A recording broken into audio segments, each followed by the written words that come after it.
നമ്പറുകൾ അഥവാ അക്കങ്ങൾ നമ്മുടെ ജീവിതത്തിൽ വളരെ പ്രിയപ്പെട്ടതാണല്ലോ. പലതിനും നമ്മളത് ഉപയോഗിക്കുന്നുണ്ട്. മൊബൈൽ ഫോൺ, ആംബുലൻസ്, എല്ലാത്തിനും. അതുപോലെ ഹൃദയ പരിരക്ഷയ്ക്കുള്ള നമ്പേഴ്സ് ഏതൊക്കെയാണ് നിങ്ങൾക്കറിയാമോ? നിങ്ങൾ ശ്രദ്ധിക്കേണ്ട നമ്പറുകൾ ഏതൊക്കെയാണ്?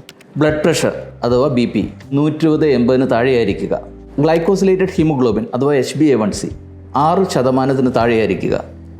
LDL കൊളസ്ട്രോൾ അഥവാ ചീത്ത കൊളസ്ട്രോൾ 120 mg/% താഴെയായിരിക്കുക.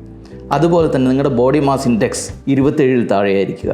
നിങ്ങൾക്ക് പ്രമേഹമില്ലാതിരിക്കുക, മറ്റ് അസുഖങ്ങളില്ലാതിരിക്കുക, പുകവലിയില്ലാതിരിക്കുക. ഇത്രയും കാര്യങ്ങളുണ്ടെങ്കിൽ ഒരുവിധം കുഴപ്പമില്ലാതെ നമ്മൾ പോകുന്നു എന്ന് നമുക്ക് മനസ്സിലാക്കാം. പക്ഷേ ഇതിലേതെങ്കിലും ഇതിന് മുകളിലാണെങ്കിലോ, ഈ നമ്പറിന് മുകളിലാണെങ്കിലോ നമ്മൾ തീർച്ചയായും ഒരു ഡോക്ടറുടെ സേവനം ആവശ്യമുണ്ട് നമുക്ക് എന്നുള്ളതാണ് എന്ന് മനസ്സിലാവുന്നത്. This is because every beat counts.